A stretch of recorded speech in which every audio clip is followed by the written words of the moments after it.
I've realized that no, you can't do everything. And if you want to scale, you want to grow a business, you need to delegate, you need to get things off your plate, because it's about time, right? It doesn't matter what level you are at, right? From the guy in the truck starting out doing his thing, he needs more time, right? We always say, I wish I could duplicate myself, right? 80 hours in a work week, right? No, it's like, no, you just need to do things that free up time as you go. So hiring an office manager or office person, that's 40 hours, or even a half time is 20 hours additional given back to you.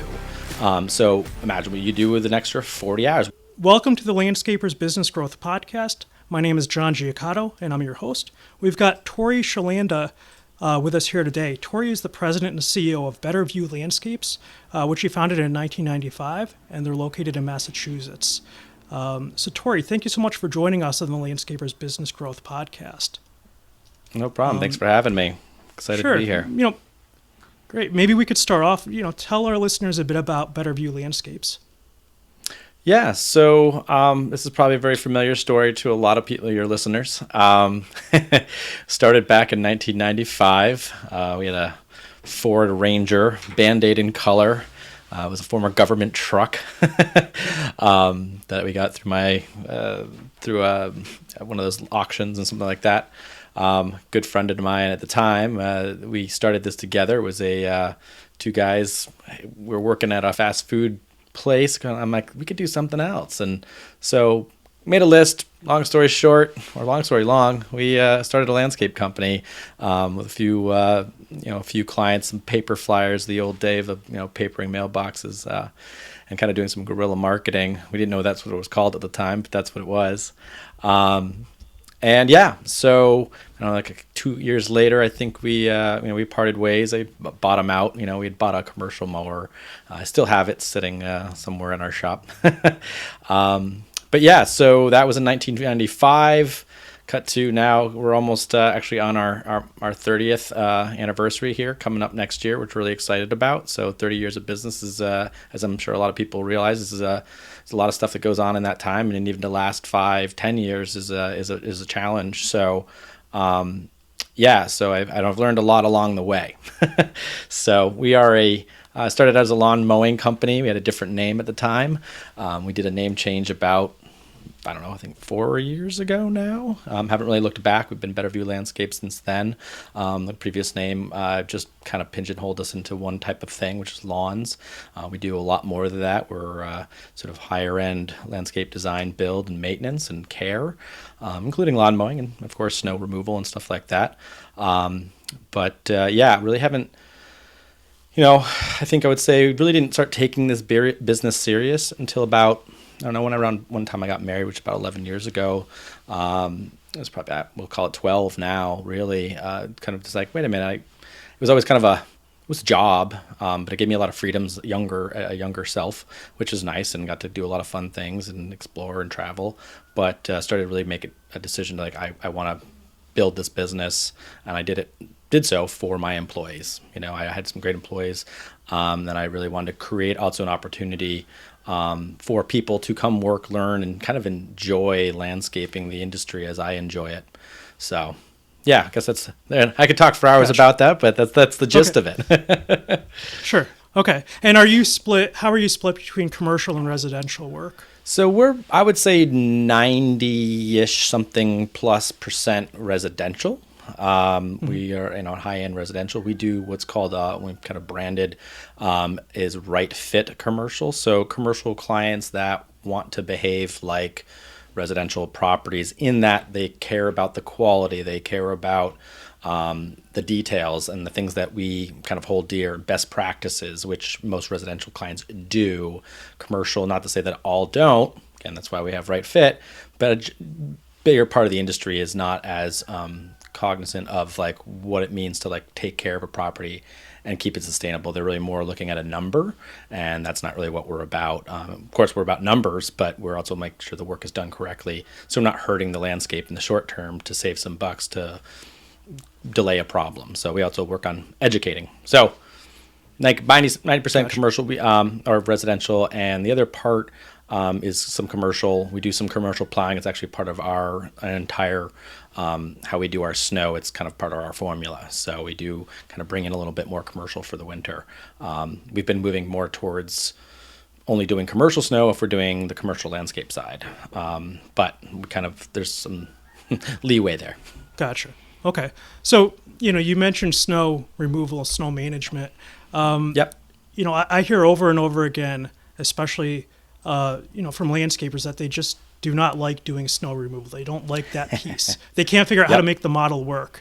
What suggestions do you have? What advice do you have for somebody kind of trying to make snow work better for them, especially in New England where it's just so hard? You kind of need snow because you don't have a year of mowing that you can do, or a year of landscaping you can do without kind of getting through the winter with snow. Absolutely. So great point. And I've done a couple talks about this, and I'm actually a member of SIMA, and I'm in the residential snow group. And this is a conversation we have often. But I don't know, about 4 years ago, we changed over our model completely because of that. With the traditional model here in New England, in markets, and we'll say intermittent snow regions. I mean, that's kind of what we've become, I guess, in New England here.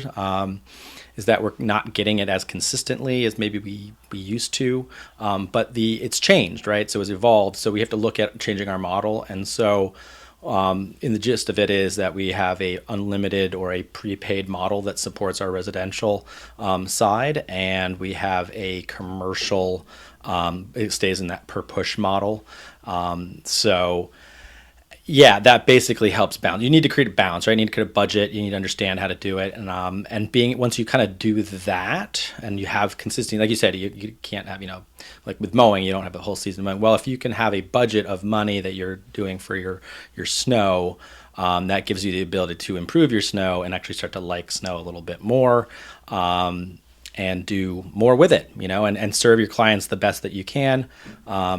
I think there's a lot of opportunity in residential snow plowing, or snow service. I see plowing. There's a lot of other ways to do it, reverse snow blowers and other things like that. But I think it's also just really has to do with creating a good process. And generally, snow is very easy. It's funny, people say, why is it easy? Well, it's one service, right? It's one mode. Unlike most of probably the people that are your listeners as well that run year-round companies, you could be fertilizing, you could be mulching, you could be doing all these different things, and that's way more complicated than just like focusing on event and snow. So I think it's about developing a good process and having a base, though, again, starting from the foundation of a financial structure that works and will support the business and make money or generate some money that you can work from, and then you can build from there. So we did that about 4 years ago. I think, this is our 4th year, I think, of doing our prepaid model. It's done pretty well for us. The last 2 years in our market, they've been below the average snowfall. So, we're making money either way, but ultimately we're really not, right? Because we're just paying our expenses and our winter burn. So it's really more of making sure that, because the idea was, again, 4 years ago, is whether, probably the same thing, people are listening to this are like, yeah, I'm done with snow. I'm tired of it. I could just not do it, and it would be great, and I could just go and live my life, and we'll just figure out how to, take care of that winter burn, or we'll just make it up somehow. We won't have to do X, Y, Z. But I think there is inherent loss of other parts of your accounts when you do that, especially in the residential sector. A lot of clients are tired of managing their properties, right? It's like, they got a guy for this, got a guy for that. It's like, no, they really want to have a complete, I want to call one company. I want to know that I'm taken care of and everything's just going to happen for me, and they can go live their life. They can do their thing. And so that's also part of what we offer, is really a year-round complete solution to managing a property, residentially speaking, and caring for a property. So I think it's just kind of have to, when the model starts changing, or people start, things start changing, I got to start getting creative, I think. And that's kind of what we did, and kind of what we've been teaching others to do as well. Right. So you have residential side prepay, commercial side per push. Did you get much pushback from residential customers when you kind of switched them, or did you not switch them over? Like, did this kind of, you wake up one day and said, this is the perfect model, or you kind of evolved over time? Oh, no, this was well thought out. I did a podcast with Jack Jossis, who's actually our SEO guy that does all of our stuff, but on this. But we did, I'm sure many people are probably familiar with the Pareto principle, the 80-20 rule. So we went through our roles and we 80-20'd our client list, and that in itself is very revealing, kind of shows us what clients are working for us. And we immediately went, okay, well, we can lose some clients here because they're the value. They're great clients, but they're only one service, like snow service. So we were building a company based on snow service. Again, it's a backwards model, right? I'm building a company or a section of my business based on a per push model for only clients that are only taking advantage of my snow service, which is really good, but not hiring us for other things. Well, that's just silly, right? Because then that's when you get those years where you get bad snow, things really fall apart because you're stocking up to take care of it. So we reduced a lot of our clients. I think we lost, not lost, we about I think 50% or so, or a little somewhere around there, opted out, which we were completely prepared for, and really, because at the end of the day, it was okay to lose to win, right? So addition by subtraction, and that was exactly what we did.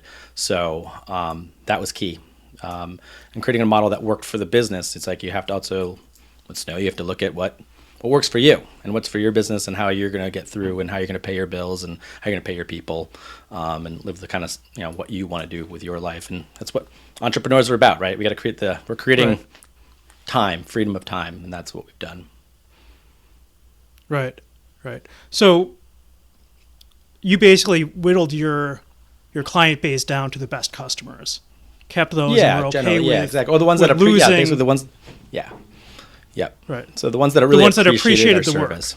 Absolutely. Yeah. So, and Right. even some of those were still single use clients, but it also, it really, it brought it down, and it was great because then we were able to, we had the capacity, right? So we didn't lose capacity. We gained actual ability to bring new people in and on our new model. And that's exactly what we've done. So, and it makes it stable.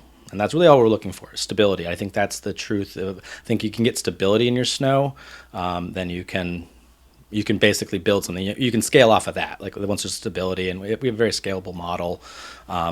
We've talked about scaling it a little bit. When I say I talk about my leadership team and stuff like that. That we could discuss these things. Like, hey, but it's whether or not we really want to do it or not. It's not like a huge part. I'd probably say snow represents about a third of our business. Probably a little less than that. Well, it's probably like 15% now. So purposely. Okay. All right. And how are you split? I know you said 90% residential. Are you split 90% residential on the snow as well, or are you doing more commercial work with the snow management? I'd say that's probably 30% of our, somewhere in there, 35, 30, 25, somewhere in there. The exact numbers are kind of meant to be, there have to be in a certain range in order to make the whole thing work. Right. So. Okay. And how are you going after those commercial properties? The 30%, let's say, for snow, and the 10%, let's say, for landscaping or lawn care or other stuff? Good SEO. We don't really actively advertise for snow. We do via our website and good SEO and stuff like that. Upselling on the residential side through our CRM. So that, I think we just do snow well, so, and I think word of mouth helps. I'm not saying that we rely on that, but I think people that know they want snow done and like don't want the hassle. We always, sort of our thing is we're selling safety, not snow removal or snow clearing or winter service. It's safety, right? That's really the thing people are concerned about. So it's also just sort of flipping the script, so to speak, of like what we're doing. And that's really the heart of what we're trying to do, is like, people aren't really worried that there's 12 inches of snow. They're just worried that the mailman or their Amazon package might not make it, or they might fall and hurt themselves getting out of their front door. So. Gotcha. And what are you doing on the recruiting, on the hiring side, to be able to have, that's always a struggle I hear from landscapers is, finding the right people. Have you cracked the code in terms of how to find the right people? I don't think I've cracked the code, but I think the truth is, like ABH, right? Always be hiring. And I think that's something that we're always looking for good people. That's sort of, I think that's the reality. I think the trades in general, people use it in different ways. Some people don't always think about this, the landscaping field as a career. I think I think that's part of, I call it cracking the code, but I think just treating it professionally, right? Like any other business, like you want to develop your people and you want to treat them well and you want to offer them things that other companies have, benefits and all of those things. Though I think those are really important key elements. If you're trying to build a company, you need to build the people.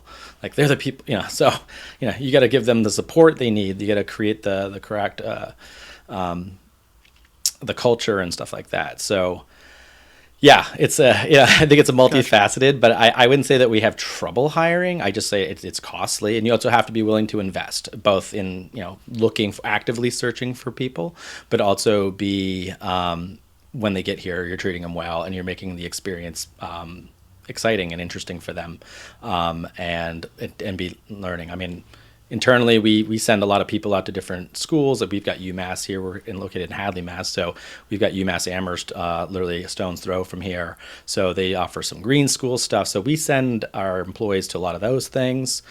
We do different trainings. So I think that, and they're engaged, right? And we also look for people that are interested in this space. We're not just hiring a guy or a gal that wants to just come and make their money and, check a clock and go home.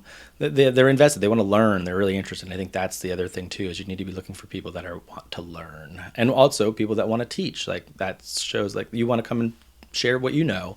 You might know a few things, even from other. We've learned some things from other types of businesses, that you never think, oh yeah, but like great ideas that just come and then you can implement them or tweak them and change them. So that kind of creativity, I like that, and that's the kind of people we like to have here, and they get to like kind of figure out things as well. So I think creating a nice work environment, I think overall is the key. Okay, right. And are you doing anything to build culture to kind of?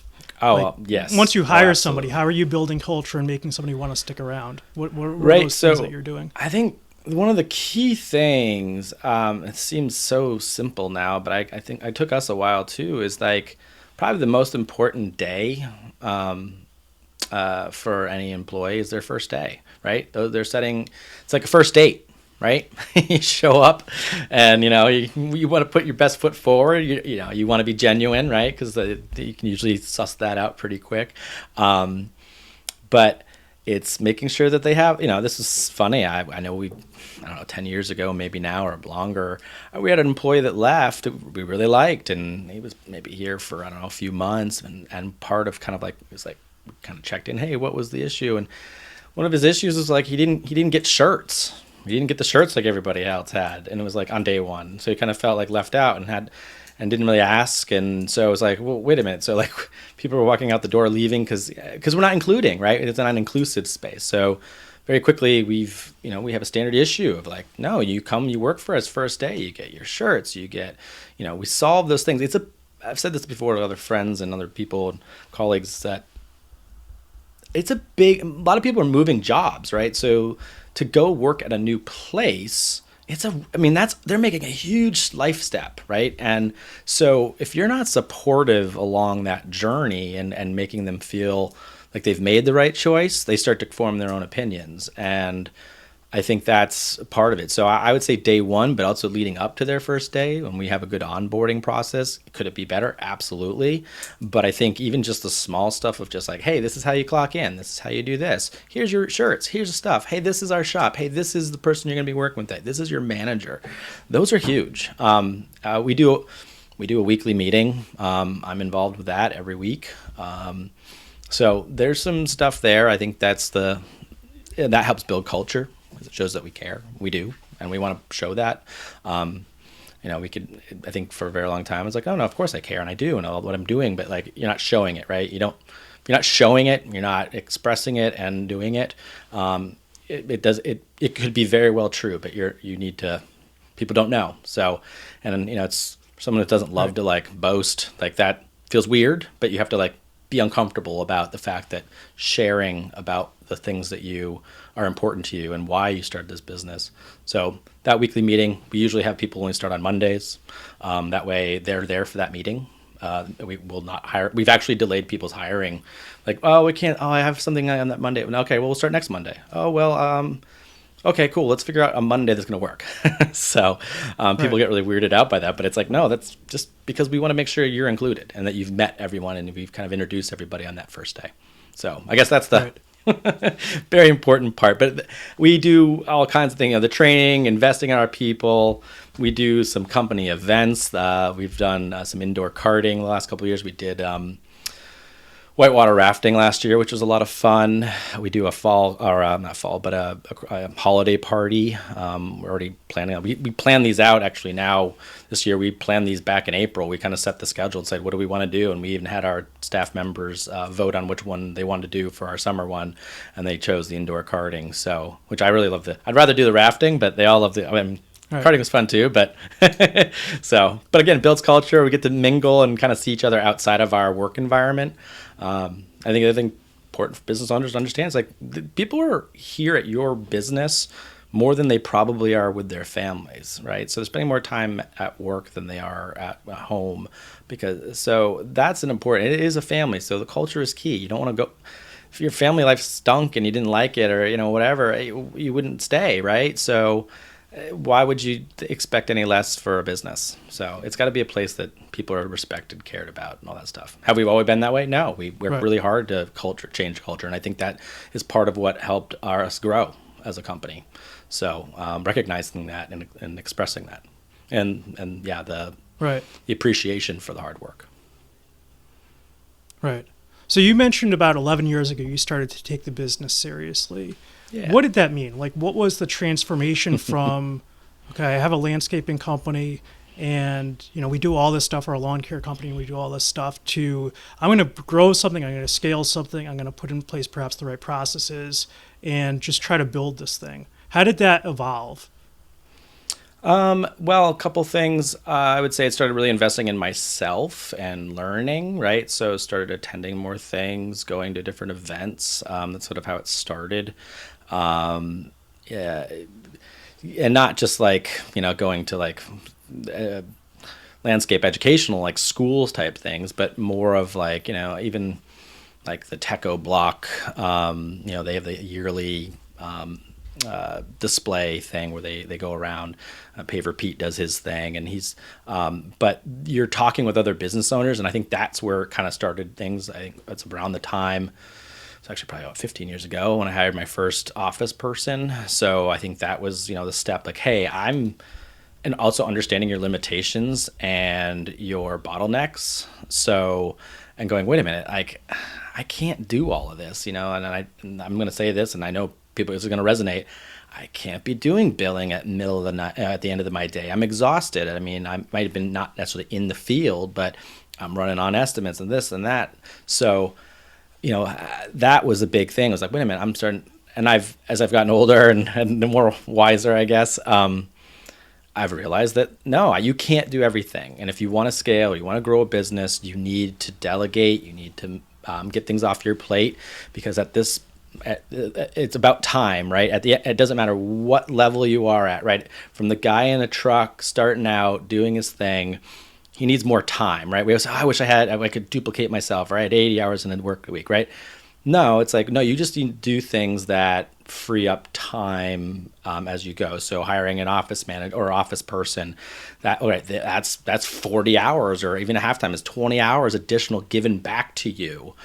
So imagine what you do with an extra 40 hours. Well, I do more estimates. Okay, so now you're growing, right? And then, production's going wacky. Oh, maybe I need an operations manager. I need another person in my to help solve these things, and start to putting the pieces and the blocks to build. You got to build your foundation and start building up your company, which is funny because when you think about it, org chart's actually sort of a reverse pyramid, right? So it goes to the top, but it really is, you're setting these stones at the bottom and building them up.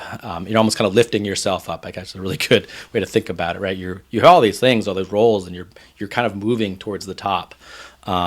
So that's kind of that. We think that attending things like that. We had we had additional software. Of course, this was it's interesting. I started this company in the paper writing things and invoicing and all that stuff, and we've had QuickBooks all along, but having the right software. We were in the software generation, and now, and even online platforms and cloud platforms. It's really transitioned our company.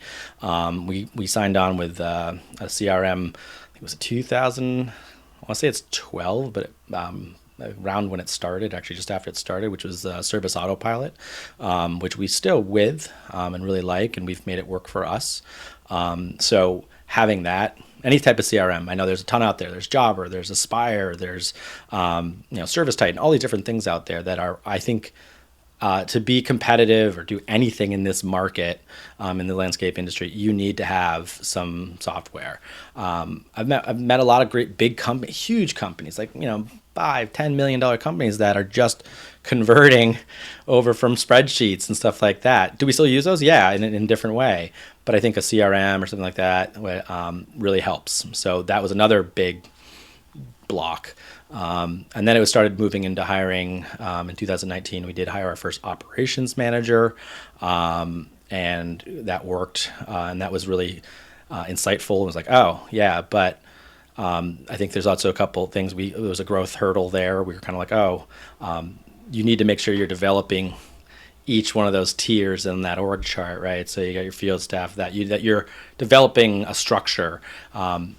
And I think another part of that, taking it serious, is to detach myself from the business as I continue to go, right? Handing off the role. And if you're going to hand it off, you got to hand it off. Don't be like, you can't be half in, half out. Nothing gets done that way. And that's something I've definitely learned. So, because you can't hand off something that is attached to you, right? If everyone's still coming to you and you say, oh no, this is the person you're going to do, you're setting that person up for failure, which we've unfortunately had that happen before, and that's a real bummer. So learned a lot from that. So I think those are those things, but the professional, and now I think a peer group. I wish I had gotten in a peer group even sooner than I did. My peer group, I think we're 2019. So, so we're in our 5th year together. So, and I've said, my consultant says this, it's a lonely place, right? Being a business owner in general is a lonely place because not everyone's a business owner. You can't talk to your significant other, wife, spouse, kids, or whatever about it because they don't quite understand, right? They don't know the true struggles of what it is to own a business. Because to them, it's like, oh, Jane so-and-so didn't pay us, It's like, well, they should pay you, right? And well, yeah, but so those are things that when you have a peer group, you're able to bounce ideas off, and because when you start to talk to each other, you start to realize that these problems are not so just specific to you. Everyone is struggled through them. They've gotten through them most often, and if they haven't, maybe you're working it out together, but there's solutions to all these problems. I told my father this a few years ago, and we were talking about something like, Dad, there's a solution to every problem. You just have to be willing to make the change, right? And so I think that's the truth too, right? You might know. I've often known the answer, but I've denied the fact that I want to do it. So and it's caused and me being the bottleneck. So and I think that's another key thing is recognizing your bottlenecks, looking at where your business is, what's pinching it, what's making it hard for you, like what's really the thing. And actually the person who wrote Bottleneck Breakthrough, Josh Long, he says, what's the thing that's waking up in the middle of the night? Like, what's the thing that you're like, those are usually the things that are really like, oh, I can't get the money in. I don't have time to do that. Like, oh, suddenly, well, maybe that office person might be helpful. They could call and get you, get your accounts payable or receivable rather taken care of, or your payable too. So I think there's knowing what step and what you're at, where you're at. Having a peer group helps bounce ideas and help.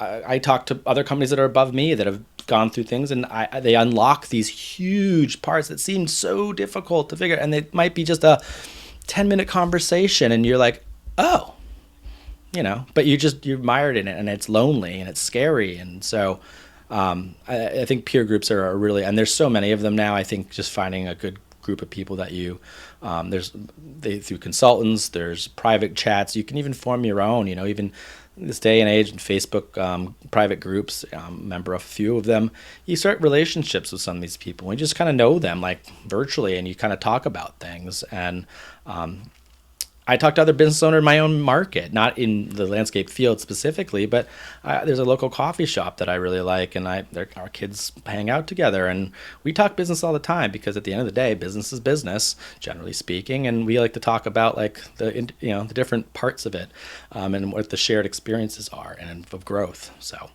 I guess that's the long story long. So, but No, definitely a lot of gold nuggets in there. One of the things you mentioned was process, or at least that's a recurring theme, I think, from getting a CRM to getting an office person to getting an operations manager.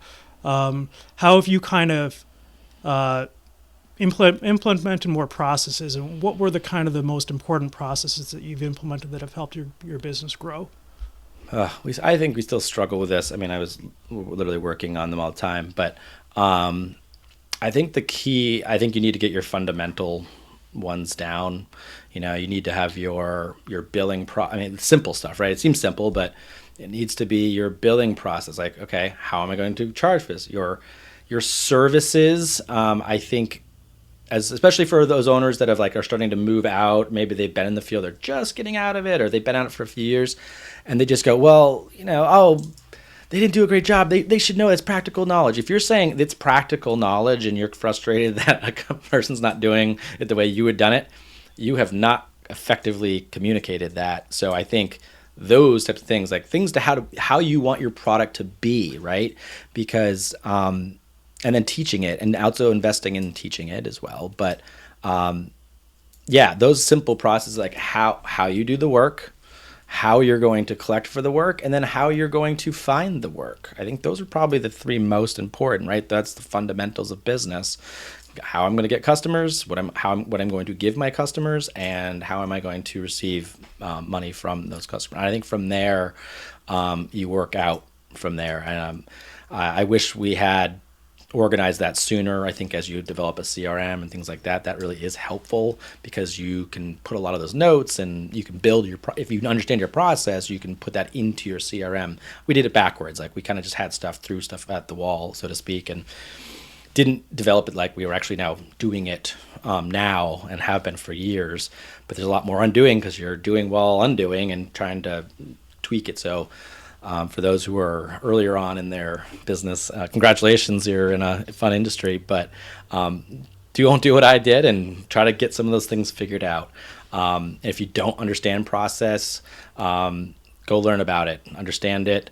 The great thing is if you know what you know and you know how to do a really great and produce a really great product, we have great technology now, like ChatGPT and AI. You can literally put in what you know, say, I need this, and it will spit it out for you, with pretty good accuracy where it gives you a good starting point. So that can be a really helpful tool for you. So, and you can churn them out, right? You can get what's in your brain. I think that's another part of process. Get what's in your brain out, because if you don't get it out of your brain, nobody else is going to know, and they're not going to understand, and you're going to be frustrated.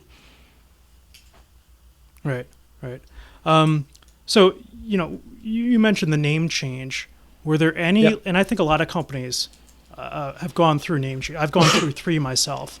And do you have any lessons learned or, any takeaways or advice for how to do a name change and not make it be as stressful, or to make it be more effective, or to pick the right name? Because I think a lot of companies go through that where they're just the name of the business owner and it doesn't scale well, or they pick a niche and they kind of deviate from that niche as they grow.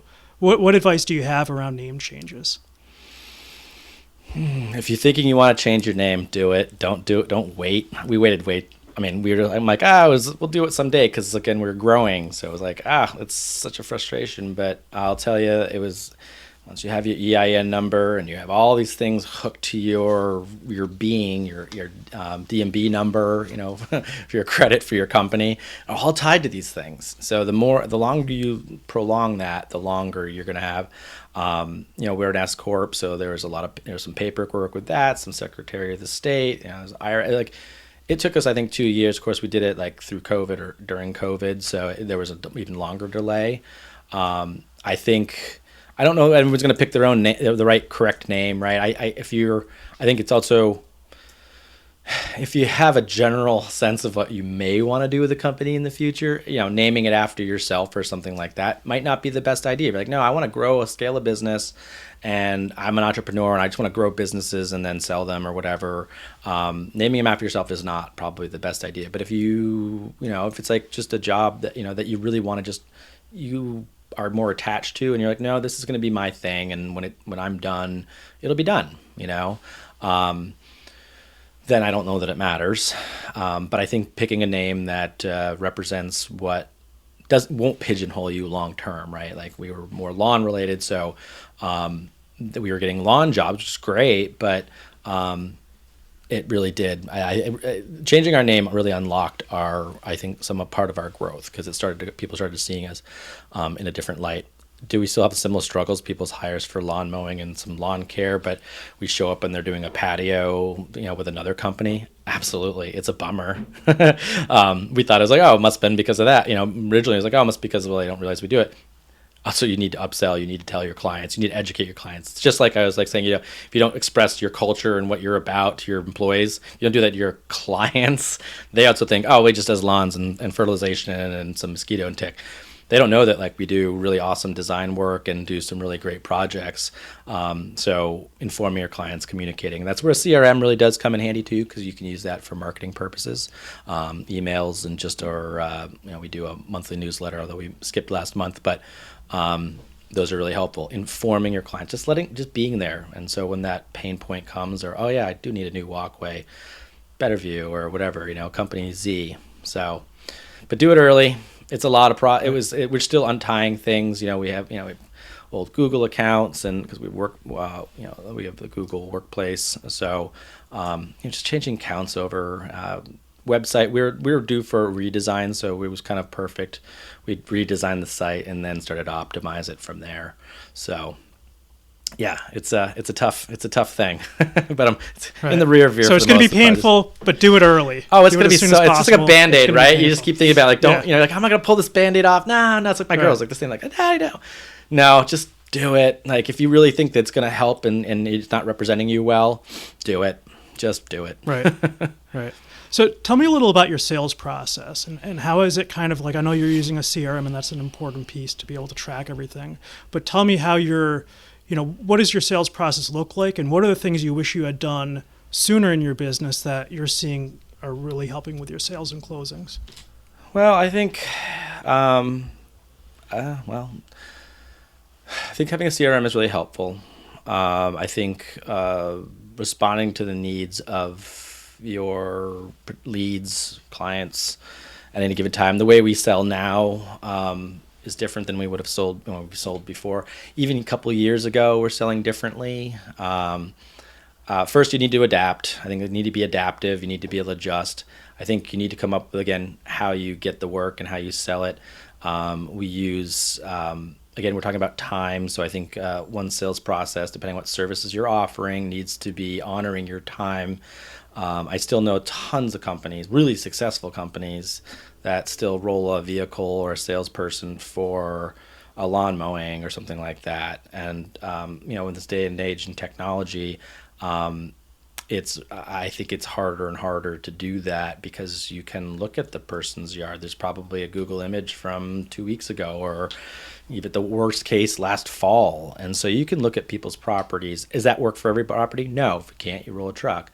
I think it's, what you're selling, making sure that you're not just selling one service, you're offering more. I think it's how you present your product. Don't just sell one service. Well, I guess there's a caveat there, but we don't. We're trying to sell more year-round service, or at least full growing season or winter season type products, and we're not just selling a lawn mowing, because that's not really what we're looking for. We want a client that wants to grow with us. I guess pun intended.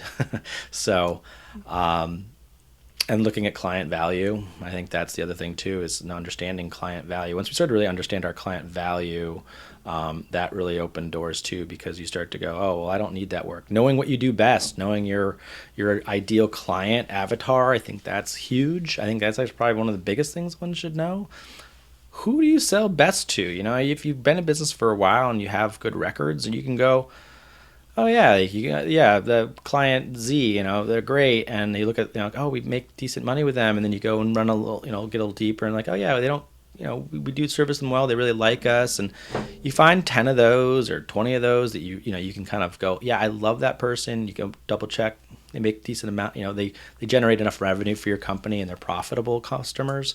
I think that's a good way to start looking at who your ideal client is and start to build that avatar. Well, what do they do? Where do they live? How's their home value? All these things that you can then take and use in your marketing. You can go find clients that have that house value that works for you and that have the type of yards in a certain area code or whatever that is for you, and target those. So you can target your marketing, route density. I mean, all of these things, but sales process, having a good, again, CRM for communicating, estimating. I mean, digital estimates. We do everything is digital. We don't do anything over the phone, or we don't give out paper estimates right when we're there. That have to be then brought into the office. I remember we had some gutters put on our shop a few years ago, and it was like the oldest sales. I mean, it was an well-tuned old sales process. The sales guy was great, knew his stuff. Came, hey, this is color options, size, this and that. Really went through it. Really knew his product. Was great salesperson. Low, not heavy sales tactic. Just, hey, this is what we offer. This is it. But writes it up and, we'll give it to the gals in the office, which I hate when people say that. It's like, just call the gals. This is people, awful. It doesn't matter what they are, who they are. But they send to the office, and the offices literally take down and put this stuff in. I'm like, wow. Like, how many office people? Oh, we have like 4 or 5 office people. I'm like, that seems heavy, for so that they're doing all this extra work. So especially with the digital age, I mean, we don't do them on site because we like to go back, assess it, double check our numbers, not do anything hastily, and then send them information if that we've done. Most of our lawn care side of things is done over digitally. We'll call the client, chat with them. If we have questions, if they want to meet, we'll absolutely meet with them and go walk a property. But not to really reduce it, but like most lawn problems are pretty relatively basic. I mean, and if you create a good fertilization program on the fertilization side, then you're really going to solve most of the problems by what you're doing, and you really can't start solving them until you really get there and start getting a program going anyway. Lawn mowing, I mean, that's just square footage and some views. It's not that it's a commodity, and we certainly add a lot of added value, but there's no reason to just go roll a truck for that. We can figure out your fall cleanup, your spring cleanup, and your gutter cleaning and things like that remotely. And that's not for everybody, but I think people that are our best client for us and our avatar is ones that don't want to have to make an appointment. They're working, they've got kids at soccer or whatever. They're on vacation all the time, or this is their second home or whatever that is. They don't need to meet. They're like, oh no, you can come do this, come look at it, and they want that. That's for us. That's our best. That's our part of our sales process. Does it work for everybody? No. If your market's different than that, more hand holding, or people really want to engage with you, for us that isn't as important to us. And it's important that we want to meet with them if they want to meet with us. But if they're turned off by it at all, if they can't use technology, like that's one of our biggest not problems, but we talk about all the time. My sales maintenance manager, sometimes we have clients that like, oh, we don't use email or we never check it. And it's like, well, we communicate almost exclusively by email. We send all of our invoices by email, and we're not going to serve you well. So it's almost better to say, sorry, Miss Jones, we're not the right fit. This is not how we do business, and we're not going to do it well and so knowing your limitations is very important too. So. Gotcha. Yeah. Makes sense. So are there any current trends in landscaping that you're really excited about? Is there anything that you're seeing in this industry that, other than perhaps using ChatGPT for writing a proposal or for wording something? Yeah. And maybe it is ChatGPT, but I'm not seeing. I think that some AI is really. I think it's like how many steps ahead, right? I think it's a key. I think AI. There's some AI stuff. I think it's helping. It's not like it's doing it all for you, but it's definitely helping accelerate what you already know. And I think it's more of it's a tool, not one to just fully lean on. It needs, I think, good use of AI requires some good input by the humans. And So I think there's definitely a lot of opportunities there. I'm going to say this, hopefully it won't date me, but I think, electric side of things I think it's waning in some markets, definitely in the automotive market, but I think it's becoming more important to certain clients. It depends on your market and all that stuff. We did run a survey last year. We do a yearly survey just to, chatting with, understanding what clients want. And how important is electric mowing, and it was important to people. Were they willing to pay more? No. So to have electric mowing or whatever service related, non fossil fuel machinery, I think there's some great opportunities in there that we've been exploring for a few years and developing a model. There's some companies that already offer that service in our area, and then I think. Yeah, the technology just keeps coming. I think any company that's not using some sort of technology in their business, whether a CRM or design software or whatever, are really underserving, and they will struggle to stay in this field. CRM's, I think, probably the top one. Like if you can't communicate well with your clients, you can't get, the Amazon effect, right? We're used to just being able to I have a problem, and they get solved pretty quick. Good customer service. I think those people are going to have a harder and harder time being in business. I think those are the exciting things, is that there's some great stuff out there. And even just technology in general, is really starting to accelerate, especially in this field. And if you're willing to kind of grab onto it in any form, you're going to already be ahead. Because as you said, I don't really hear about it that much. It's I know most of all the people I know in the landscape industry that are friends and peers, not necessarily in my market, but outside, they're absolutely using AI. I mean, it's using way more than people realize. So even in their chat bots with their stuff, with their websites, to help facilitate either sales or even just information giving to people when they go to their sites. Right. Okay. Is there anything else you'd like to share with our listeners as we kind of wrap this up? I don't know. I think it's a fun business. I think at any level it's fun. I think if you're not having fun, you're probably not doing it right. I think that's an old adage. And I think people need to be open to change. I think that's the key, and I think willing to evolve and change their businesses. I think that's definitely. I see a lot. Unfortunately, I see a lot in a lot of different industries that businesses don't evolve and change. They slowly disappear. They diminish their market share and their ability to do business, and people stop wanting to. It becomes less and less easy to do business with them. So, but it's a fun space. It's really fun. It's a lot more fun than I think it's been. There's a lot more opportunities in it, especially for new and up and comings business owners. I think it's harder to get into it a little bit more now because. Toro's not giving free mowers out anymore. Not free, but 0%. Not giving. It's not inexpensive like it used to be. Ford's not giving out 0% on an F-250 or whatever silly truck somebody wants to buy.